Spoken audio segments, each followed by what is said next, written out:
Vive la République populaire de Chine. Sixième chapitre du petit livre rouge de Mao Tse-tung. L'impérialisme et tous les réactionnaires sont des tigres en papier. Tous les réactionnaires sont des tigres en papier. En apparence, ils sont terribles, mais en réalité, ils ne sont pas si puissants. À envisager les choses du point de vue de l'avenir, c'est le peuple qui est vraiment puissant, et non les réactionnaires. Vive la République populaire de Chine. Entretien avec la journaliste américaine Anna Louise Strong. Août 1946. Œuvre choisie de Mao Tse-tung, tome 4. De même qu'il n'y a aucune chose au monde dont la nature ne soit double, c'est la loi de l'unité des contraires. De même, l'impérialisme et tous les réactionnaires ont une double nature.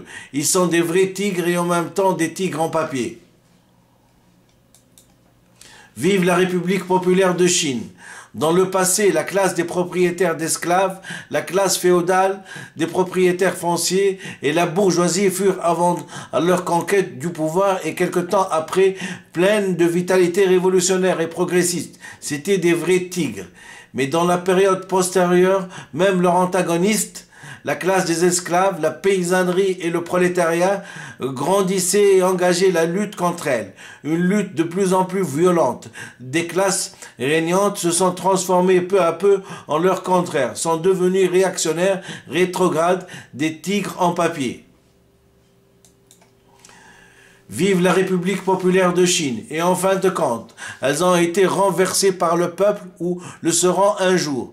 Même dans la lutte à outrance que leur livrait le peuple, ces classes réactionnaires, rétrogrades, décadentes, avaient encore leur double nature. En un sens, elles étaient des vrais tigres, elles dévoraient les gens, les dévoraient par milliers, par millions et par dizaines de millions. La lutte populaire traversait une période de difficultés et d'épreuves et son chemin faisait bien des tours et des détours. Le peuple chinois a dû consacrer plus de 100 ans à la lutte pour liquider la domination en Chine de l'impérialisme, du féodalisme et du capitalisme bureaucratique et donner des dizaines de millions de vies humaines avant de parvenir à la victoire en 1949. Vous voyez, n'est-ce pas des tigres vivants, des tigres de fer, des vrais tigres? Mais en fin de compte, ils sont devenus des tigres en papier, des tigres morts et des tigres en fromage de soja.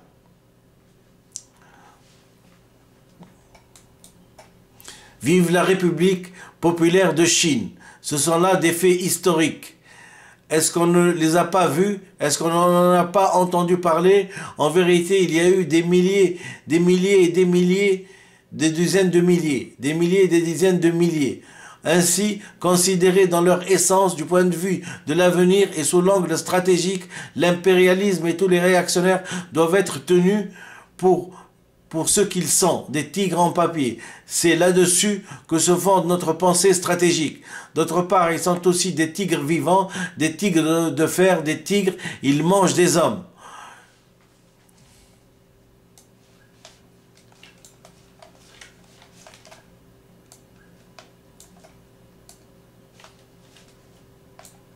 C'est là-dessus que se fonde notre pensée tactique.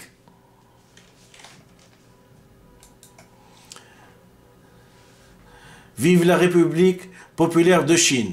J'ai dit que tous les réactionnaires réputés puissants n'étaient en réalité que des tigres en papier. Pour la bonne raison qu'ils sont coupés du peuple. Eh bien, Hitler n'était pas un tigre en papier. Hitler n'a-t-il pas été jeté à bas? J'ai dit aussi que le tsar en était un, de même que l'empereur de Chine, ainsi que l'impérialisme japonais. Vous voyez bien, tous ont été abattus. L'impérialisme américain ne l'est pas encore, et là, il y a de plus belles, il y a de plus. La bombe atomique, mais à mon avis, il tombera lui aussi, il est également un tigre en papier. Intervention à la conférence de Moscou des partis communistes et ouvriers, 18 novembre 1957.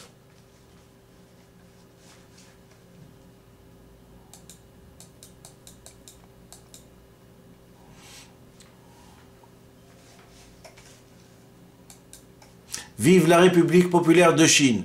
Un proverbe chinois qualifie l'action de certains sots en disant qu'ils soulèvent une pierre pour se la laisser retomber sur les pieds. Les réactionnaires de tous les pays sont justement de ces sots. Les répressions de toutes sortes qu'ils exercent contre le peuple révolutionnaire ne peuvent finalement que les pousser à étendre et à intensifier la révolution. Les diverses répressions auxquelles se sont livrés le tsar de Chiang Kai-shek n'ont-elles pas justement joué ce rôle de stimulant dans les grandes révolutions russes et chinoises? Intervention à la réunion du Soviet suprême de l'URSS. Vive la République populaire de Chine. Intervention à la réunion du Soviet suprême de l'URSS pour la célébration du 40e anniversaire de la grande révolution socialiste d'octobre, 6 novembre 1957. L'impérialisme américain occupe notre territoire de Taïwan depuis 9 ans et tout récemment encore, il a envoyé ses forces armées occuper le Liban. Les États-Unis ont établi des centaines de bases militaires réparties dans de nombreux pays à travers le monde entier. Vive la République populaire de Chine. Cependant, le territoire chinois de Taïwan, le Liban, ainsi que toutes les bases militaires américaines à l'étranger sont autant de cordes de potence passées au cou de l'impérialisme américain. Ce sont les Américains eux-mêmes et personne d'autre qui fabriquent ces cordes et se les mettent au cou, donnant à l'autre bout de la corde au peuple chinois, au peuple arabe et à tous les peuples du monde épris de paix et en lutte contre l'agression. Plus les agresseurs américains s'attardent en ces lieux, plus se serreront les cordes qui leur atteignent la gorge. Vive la République populaire de Chine. Allocution à la conférence suprême d'État 8 septembre 1958. Les impérialistes n'en ont plus pour longtemps car ils commettent tous les méfaits possibles. Ils se font une spécialité de soutenir les réactionnaires hostiles au peuple dans les différents pays. Ils occupent beaucoup de colonies, semi-colonies et bases militaires. Ils menacent la paix d'une guerre atomique, ce qui fait que plus de 90% de la population du monde se dresse ou vont se dresser en masse contre eux. Vive la République populaire de Chine.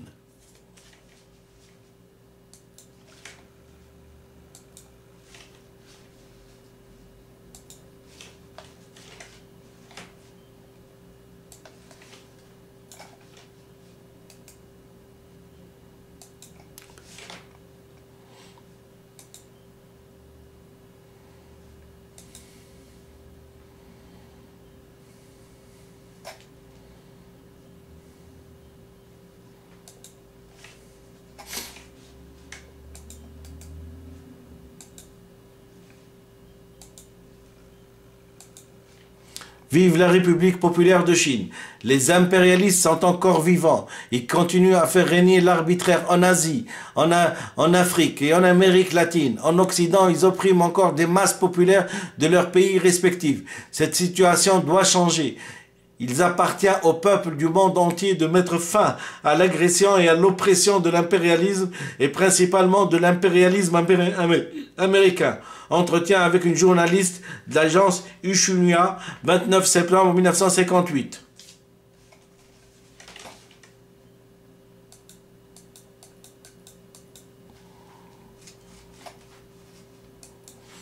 Vive la République populaire de Chine. Allocution à la conférence suprême d'État 8 septembre 1958. Les impérialistes n'en ont plus pour longtemps car ils commettent tous les méfaits possibles.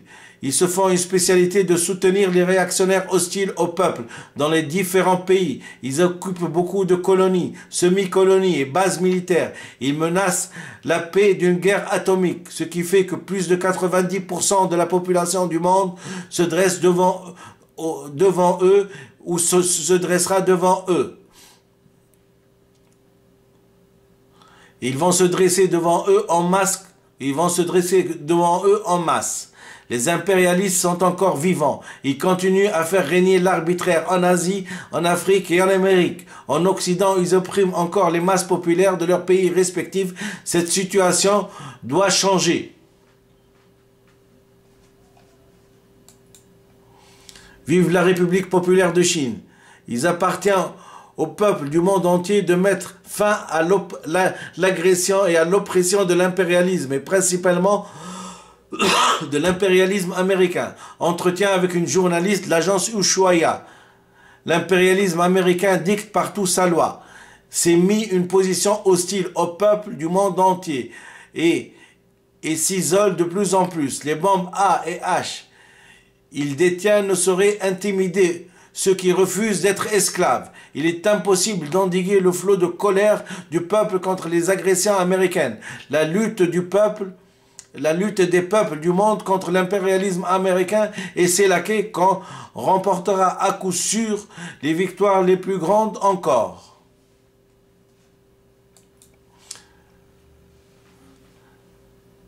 Déclaration pour soutenir la lutte juste patriotique du peuple panaméen contre l'impérialisme américain. 12 janvier 1964. Si les groupes capitalistes monopolaires américains persistent dans leur politique d'agression et de guerre, le jour viendra inévitablement où ils seront pondus par tous les peuples du monde. Le même sort attend les complices des États-Unis. Allocution à la conférence suprême d'État le 8 septembre 1958. Pour combattre l'ennemi, nous avons formé au cours d'une longue période ce concept, à savoir que du point de vue stratégique, nous devons mépriser tous les ennemis et du point de vue tactique, en tenir pleinement compte. Vive la République populaire de Chine.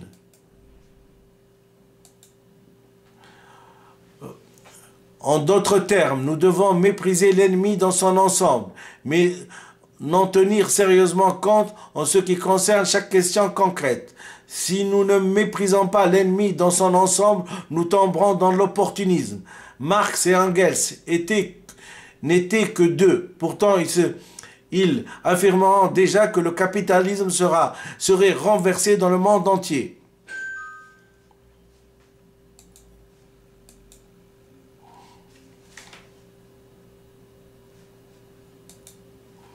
Vive la République populaire de Chine. Mais sur les questions concrètes, sur les questions se rapportant à chaque... Mais sur les questions concrètes et sur les questions se rapportant à chaque ennemi particulier, si nous ne tenons pas suffisamment compte de l'ennemi, nous tomberons dans l'aventurisme. Dans la guerre, les batailles ne peuvent être livrées qu'une à une. Oui, les forces ennemies ne peuvent être anéanties qu'unité par unité. Les usines ne peuvent être bâties qu'une par une. Un paysan peut labourer la terre que parcelle par parcelle. Il en est de même pour le repas. Stratégiquement, prendre un repas ne nous fait pas peur. Prendre un repas ne nous fait pas peur. Nous pourrons en venir à bout. Pratiquement, nous mangerons bouchée par bouchée. Il nous serait impossible d'avaler le repas entier d'un seul coup. C'est ce qu'on appelle la solution un par un. Langage militaire, cela s'appelle écraser l'ennemi unité par unité.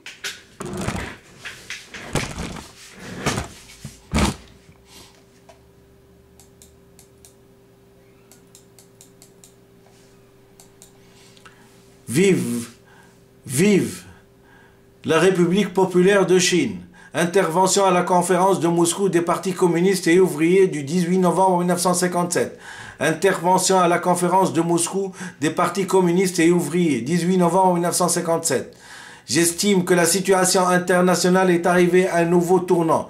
Il y a maintenant deux vents dans le monde, le vent d'Est et le vent d'Ouest. Vive la République populaire de Chine. Selon un dicton chinois, ou bien le vent d'Est l'emporte sur le vent Ouest, ou c'est le vent d'ouest qui l'emporte sur le vent d'est?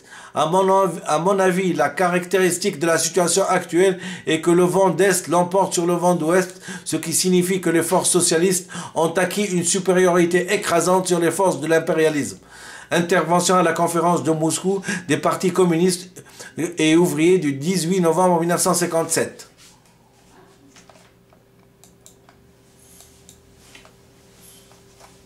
Je vous remercie infiniment.